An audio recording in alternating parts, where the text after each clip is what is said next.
આજે હું તમારા માટે લઈને આવ્યા છું વ્રત ઉપવાસમાં ખાઈ શકાય એવી ફરાળી સાબુદાણા વડા અને ફરાળી ચટણીની રેસીપી।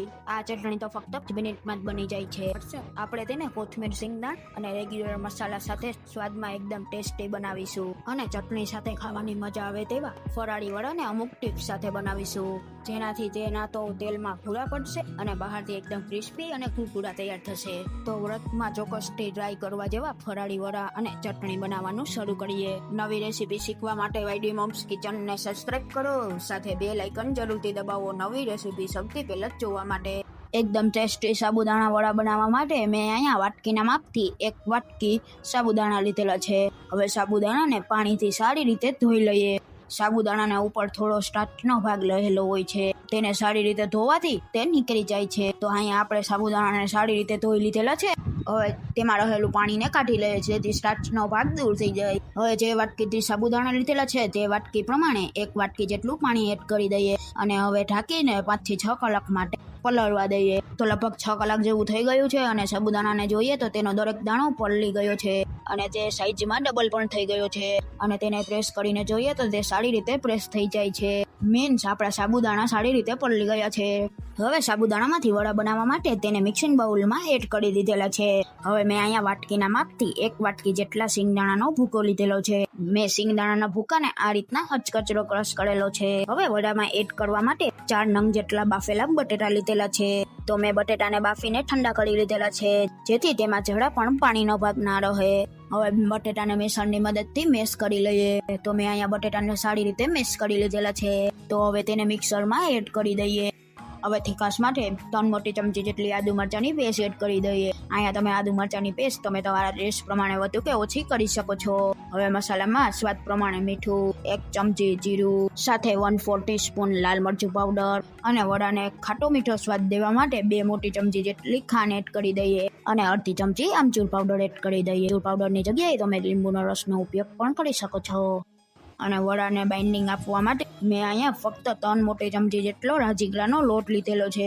જો ઘરમાં રાજગરાનો લોટ ના હોય તો તમે તપકીરના લોટનો ઉપયોગ પણ કરી શકો છો। સાથે થોડા કોથમીરના પાન એડ કરીને બધી જ વસ્તુને સારી રીતે મિક્સ કરી લઈએ। તો મિક્સરને મિક્સ કરતી વખતે બસ તે એકદમ સારી રીતે બાઇન્ડ થાય તેટલું જ આપણે તેને મિક્સ કરવાનું છે, તેનો લોટ નથી બાંધવાનો। તો તમે જોઈ શકો છો મેં અહીંયા બધી જ વસ્તુને સારી રીતે મિક્સ કરી લીધેલી છે। આ સમયે જો તમારું મિશ્રણ થોડું પણ છૂટું લાગતું હોય તો તમે અડધા બટેટાને ખમણીને એડ કરી દેજો। હવે વડાને બનાવવા હાથમાં થોડું મિશ્રણ લઈ તેને વડાનો શેપ આપી દઈએ। તો તમે જોઈ શકો છો એકદમ સારી રીતે વડાનો શેપ આપી દીધેલો છે। હવે આ રીતે આપણે બધા જ વડાને તૈયાર કરી લઈએ। હવે વડાને તળવા માટે મીડિયમ ગેસની ફ્લેમ પર તેલને ગરમ કરી લીધેલું છે। હવે વડાને તળવા માટે તેલમાં એડ કરી દઈએ। તો અહીંયા મેં 4 થી 5 જેટલા વડાને તેલમાં એડ કરી દીધેલા છે। શરૂઆતમાં તેને પલટાવવાની ઉતાવળ નથી કરવાની, એક સાઈડથી થોડા તળાય પછી જ તેને પલટાવીશું। તો લગભગ 2 થી 3 મિનિટ જેવું થઈ ગયું છે અને એક સાઈડથી થોડા તળાઈ ગયા છે। તો હવે ચમચાની મદદ તેને પલટાવી લઈએ અને બંને બાજુથી ક્રિસ્પી થાય ત્યાં સુધી તેને તળી લઈએ। વડાને તળતી વખતે ગેસની ફ્લેમ મીડિયમ ટુ હાઈ જ રાખવાની છે। વડાને ક્યારેય ધીમા ગેસ પર નથી તળવાના, નહીતર તેમાં તેલ એબ્ઝોર્બ થઈને સ્વેગી થઈ જશે। તો વડાને તળાતા 5 થી 7 મિનિટ જેવું થઈ ગયું છે અને બંને બાજુથી તળાઈને ઉપરથી ગોલ્ડન બ્રાઉન અને ક્રિસ્પી થઈ ગયા છે। હવે ગરમા ગરમ વડાને ઝાડાની મદદથી બહાર કાઢી લઈએ જેથી વધારાનું બધું તેલ નીકળી જાય। તો અહીંયા આપણા વડા તૈયાર થઈ ગયા છે। અહીંયા આપણા વડા ક્રિસ્પી અને ફૂલેલા તૈયાર થયા છે। જો તમારા વડા તળાથી ફૂલી જતા હોય તો 2 ચમચી જેટલો રાજગરાનો લોટ કે પછી આડા લોટ એડ કરી દેજો એટલે તમારા વડા પરફેક્ટ થઈ જશે। અને આ રીતે વડા બનાવીને એકવાર જરૂરથી ટ્રાય કરજો, બધાને ખૂબ જ ભાવશે। હવે વડા સાથે ખાવાની મજા આવે તેવી લીલી ચટણી બનાવવા માટે મેં અહીંયા 3 નંગ જેટલા લીલા મરચાના ટુકડા, 1 ઇંચ જેટલા આદુના ટુકડા અને અડધા કપ જેટલા સિંગદાણા લીધેલા છે, તેને એડ કરી દઈએ અને બધી જ વસ્તુને ગ્રાઇન્ડ કરી લઈએ।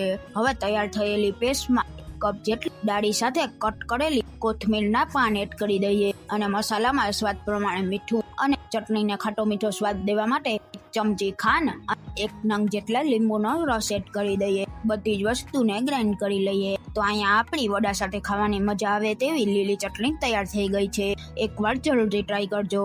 હવે ગરમા ગરમ વડાને ચટણી સાથે સર્વ કરી લઈએ। ક્રિસ્પી અને પહેલી જ વારમાં પરફેક્ટ તૈયાર થતા સાબુદાણા વડા અને ચટણી બનાવીને જરૂરથી ટ્રાય કરજો, બધાને ખૂબ જ ભાવશે। હવે વડાને અંદરથી જોઈએ તો ખાવામાં એકદમ સોફ્ટ અને ફૂલેલા તૈયાર થયા છે। જો તમને અમારી આજની રેસીપી ગમી હોય તો સબસ્ક્રાઇબ જરૂરથી કરજો, સાથે કોમેન્ટ સેક્શનમાં જરૂરથી કહેજો. અમારા વિડીયોને લાઈક અને ફ્રેન્ડ ફેમિલીમાં જરૂરથી શેર કરજો. ફરી મળીશું એક નવી રેસીપી સાથે.